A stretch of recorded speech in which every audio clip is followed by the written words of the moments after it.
Join Our Gang by Sterling E. Lanier, originally published in Analog Science Fact and Fiction, May 1961.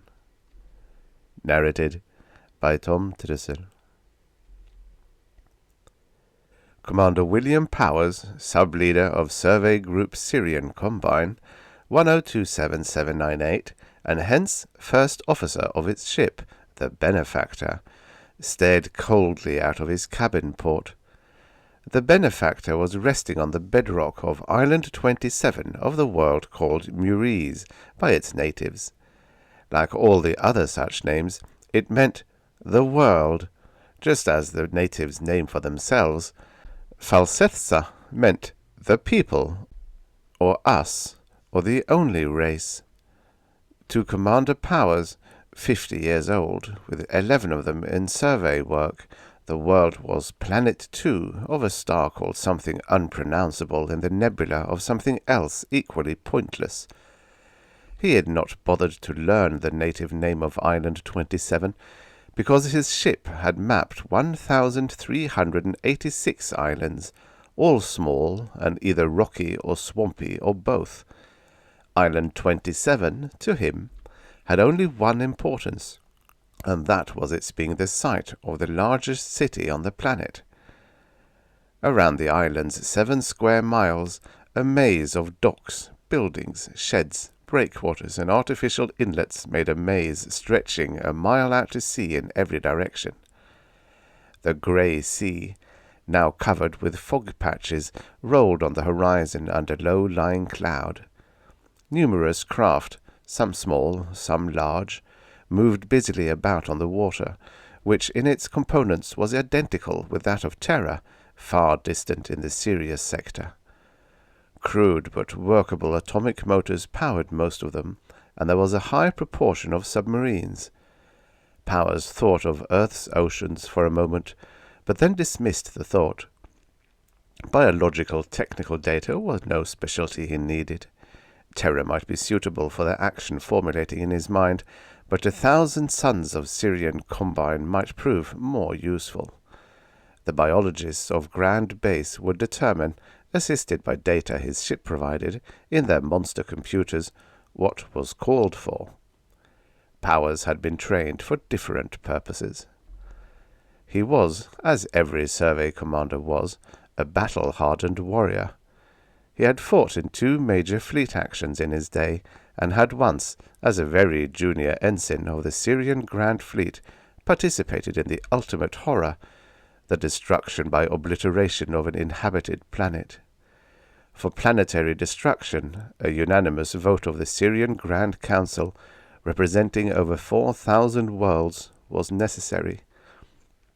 It had been given only 4 times in the long history of the Confederacy. Every intelligent being in the great Union shuddered at the thought of its ever becoming necessary again. Powers stared moodily over the rocky ground toward a group of figures in the distance which were moving in his direction.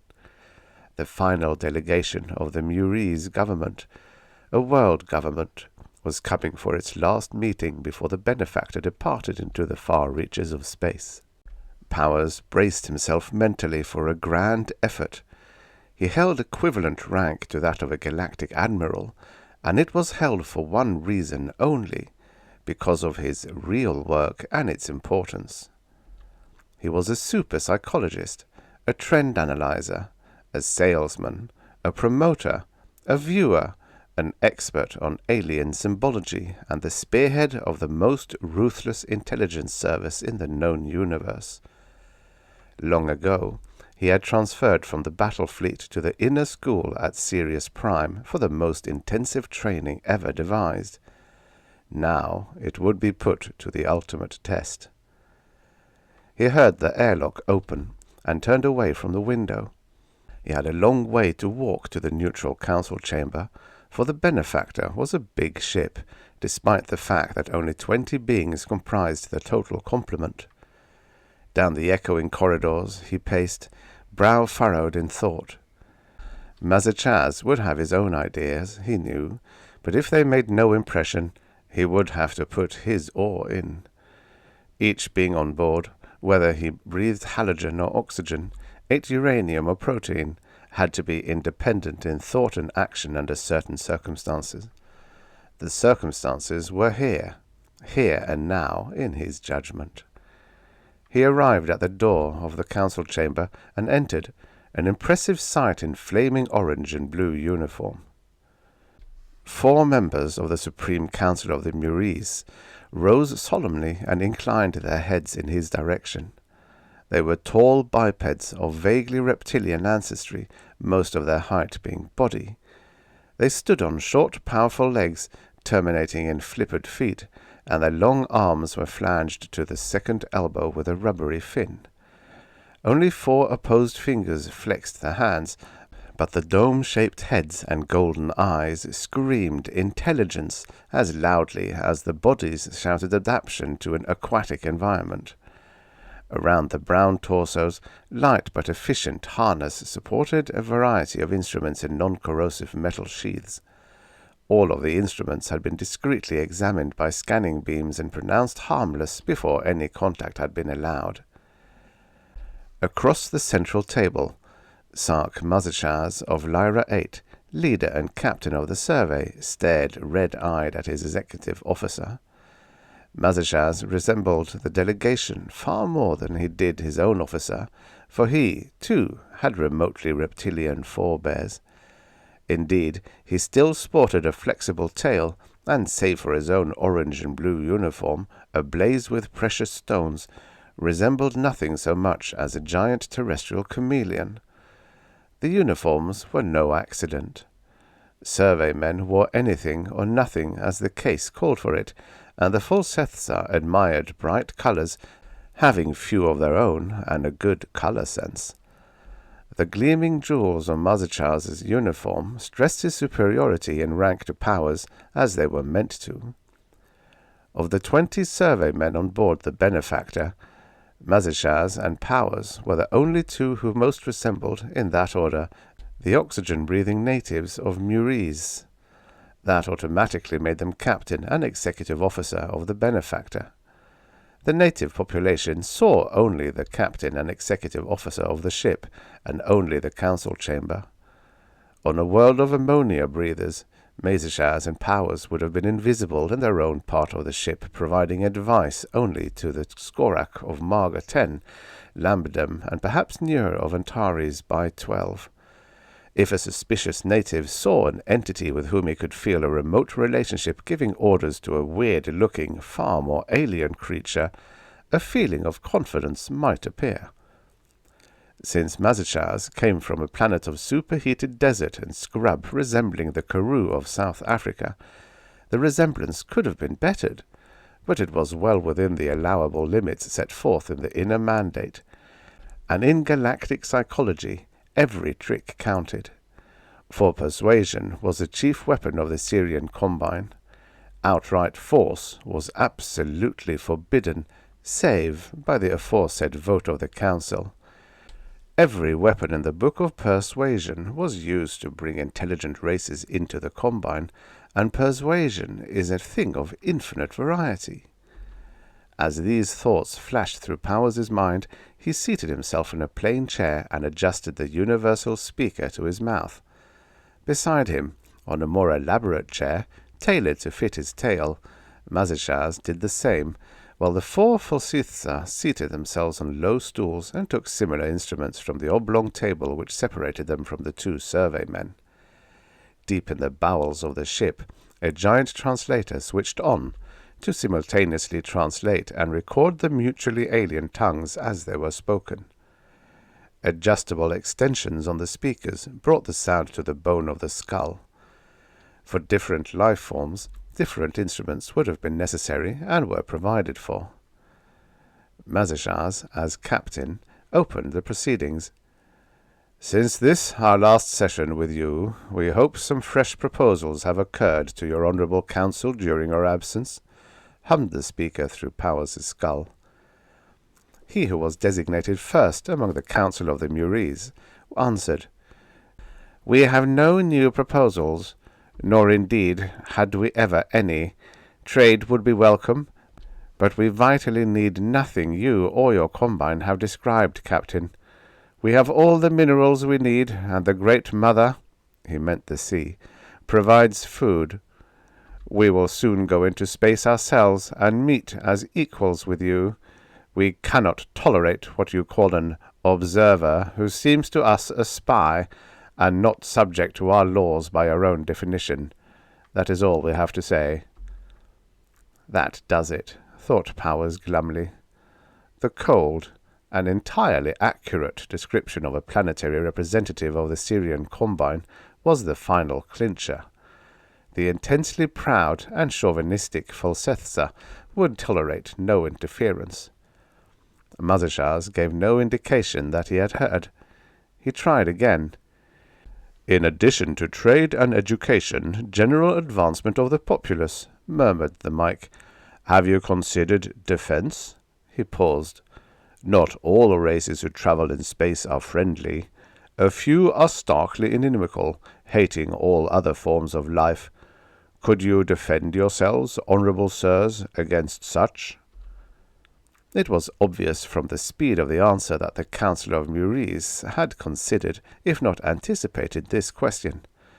The second member spoke, an obvious pre-assignment. "In all our long history, you are our first contact with star travelers, yet we are not defenseless. The Great Mother contains not only food, fish, and plants which we harvest, but many strong and terrible beasts. Very few are left to disturb us.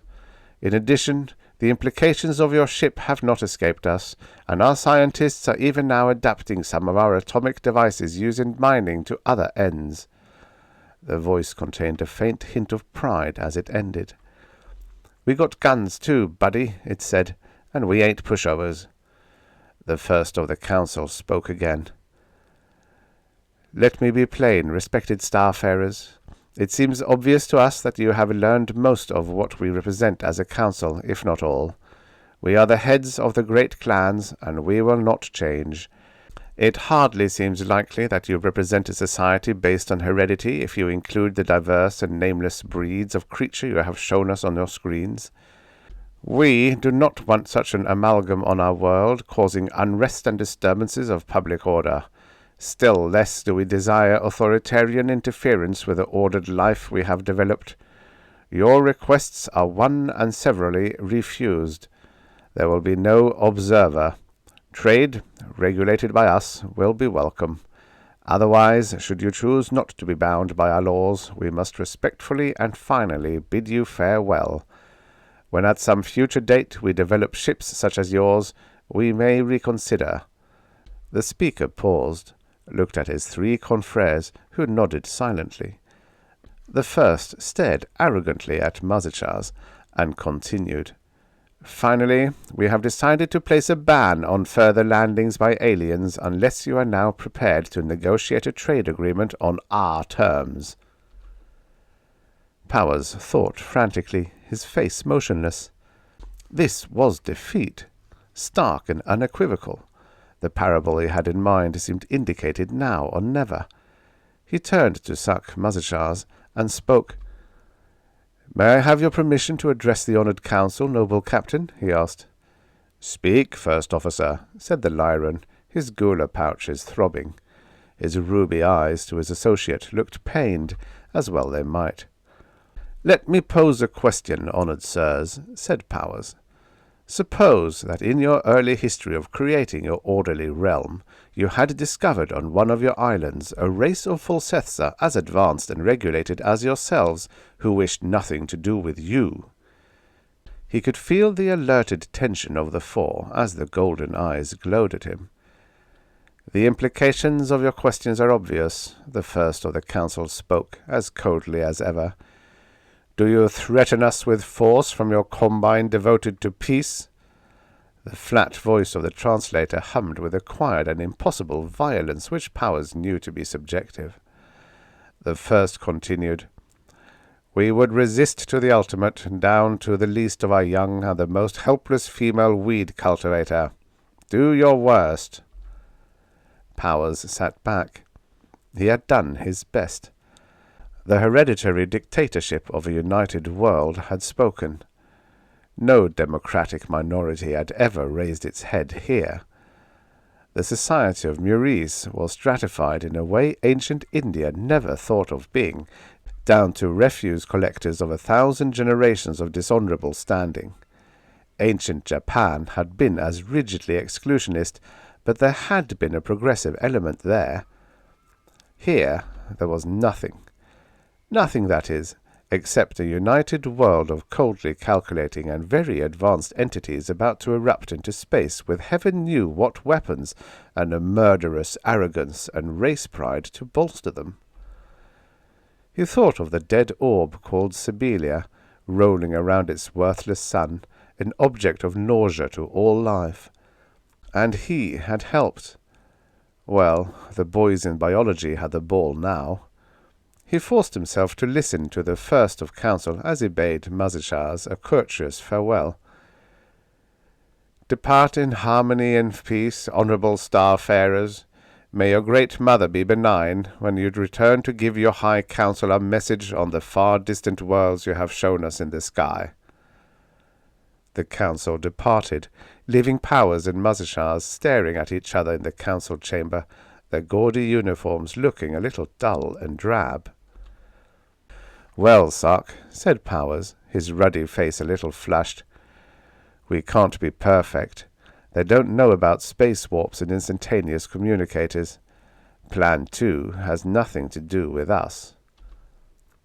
"Beyond our recommendation, you mean," said the Lyran flatly. "We have failed, William. This means death for thousands of innocent beings, perhaps more. Their world population is about 80 million, you know." There was silence in the room until Powers broke it again. "Would you have Sibelia, Sark?" he asked gently. "Or Ruller 1, Bellovan's World, or Labath?" There was no answer to this, and he knew it. There was only one alternative to a dead, burned-out, empty planet. Maurice was in the wrong stage of development, and it would have to be brought in line. The Cerium Combine had to, and would remove any intelligent unknown menace from a position from which it could threaten its master plan of integrated peace. As they left the chamber, Powers said a silent prayer and touched the tiny crescent and star embroidered on his shirt pocket. At least, he thought, the planted ultrawave communicators would be there when the Fulsethsa needed them. He looked out of a corridor port at the grey and rolling sea. The Great Mother, he thought bitterly, benevolent and overflowing. Treleris 124, female gardener, aged 32 cycles, hummed in a minor key as she harvested weed of the solstice crop 12 miles off the northern islands. A rest period was due in the next cycle day, and she and her mate were ahead of quota, which would make the supervisor give them a good holiday. The tall weed swayed gently against her, and several small fish darted past in fright. As the first heavy beat of the water struck against her slim body, she looked up. Frozen with horror, she released her container, but in 40 feet of water the monster caught her before she had moved 100 yards. As it fed, horribly, other grim shapes, attracted by the blood, moved in from the distant murk of deeper water. Savathaki rode his one-man torpedo alertly as he probed the southern bay of Ramasaret. He was a scientist 12, and also a hereditary hunter. If the giant fish, long since eliminated from the rest of the seas, were breeding in some secret area of the far and desolate southern rocks, it was his business to know it. No fish could catch his high-powered torpedo, while his electric spears packed a lethal jolt. Probably, he thought, a rumour of the poor fisher-folk who worked the southern fringe areas. What else could you expect from such types who had never even learned to read in 1,000 cycles? Nevertheless, as he patrolled the sunken rocks, he was alert, scanning the water on all sides constantly for the great shape he sought, his skin alert for the first strange vibration. By neglecting the broken bottom, brown with laminaria and kelp, He missed the great mottled tentacle which plucked him off his torpedo in a flash of movement, leaving the riderless craft to cruise aimlessly away into the distance. "Your Highness," said the Supervisor Supreme, "we are helpless. We have never used metal nets because we have never had to.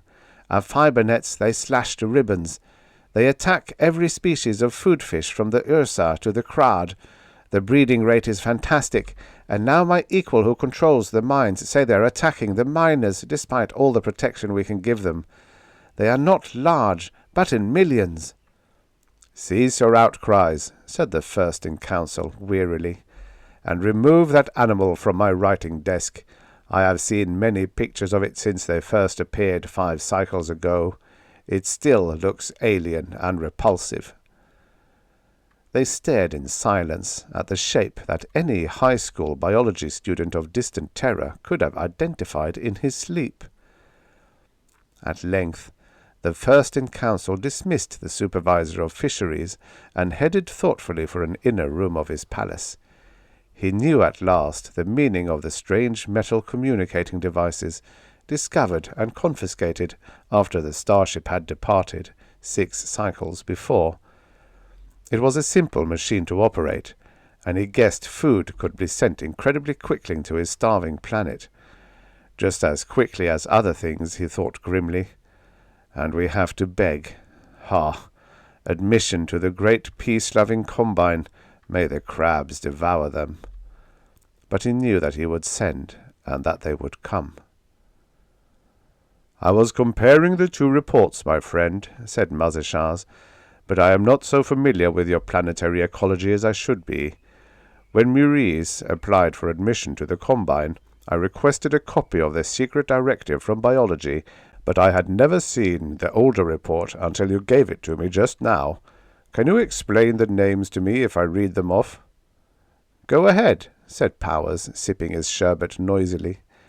He seldom wondered what alcohol would feel like any longer. Most old believers had tried it when young and disliked it. "I've already looked up the names I didn't know," he said, "so start the Murison list first." "Great white shark, or man-eater," read Mazeshaz. "He sounds obvious and nasty." "He is," said Powers. He put down his glass. "Remember, as usual, the birth rate has been at least tripled, and increased metabolism means increased food consumption, and no shark on Terra was ever full. This brute runs 40 feet when allowed, in size, that is. A giant carnivorous fish, very tough." "Number 2 is Architoithis, or giant squid," continued the Lyran. "Is that a fish? Sorry, but on my world, well, fish are curiosities." "It's an eyed carnivorous mollusk with enormous arms, 10 of them, and it reaches 80 feet long at least. Swims well, too." There was a moment of silence. Then Mazeshaz continued. "Smooth dogfish." "A tiny shark," said Powers, "about 3.5 feet in size. They school in thousands on Terra and eat anything that swims. Just blind, agile appetite. They have a high, normal breeding rate." "Finally, we have a Balearan salamander, so you're free of one curse anyway. Balera, I believe, is hellishly wet, although I don't know much about it." Powers rose and stretched. "He's a little fellow with 6 legs and a leathery hide, a nuisance on Balera, which is the equivalent of a Terran swamp. He eats every vegetable known, dry or fresh, and, being only 2 inches long, is hard to see. He doesn't bite, just eats things and breeds. There must be millions by now on each island of Maurice. Then the eggs get carried about. They're tough and adhesive. You can guess what their warehouses looked like." "At least 2 million starved before the council gave in," resumed the Lyran sadly. "But they gave in all the way and abolished caste privilege before the first relief ship even arrived. They'll be full members shortly. And this older report?" "Read the names," said Powers. He was staring out of the club window at the stars. "They fed us our own dirt, because we hadn't eliminated all our competitors. Disease means microorganisms, so you choose the largest animal possible with efficiency. That is, just read the list. My grandparents died, you know, but it had to be done, or we'd have destroyed ourselves. The Combine was a far greater blessing to us than it ever was to Maurice, I can assure you of that. He listened in silence as the Lyran read. Desmodus, the vampire bat. Rattus norvegicus, the common rat. Mus domesticus, the common mouse. The common locust. Sylvilagus, the cottontail rabbit. Passer domesticus, the house sparrow. Sturnus vulgaris, the European starling. Powers sat down and stared at his friend.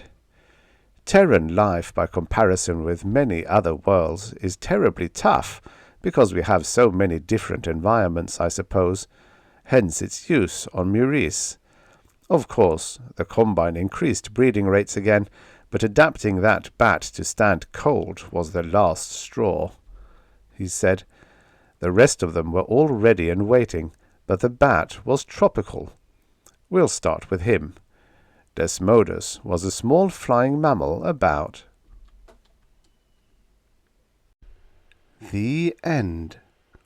Subscribe for your daily stories of futures past. There are lots and lots and lots of stories just waiting for you.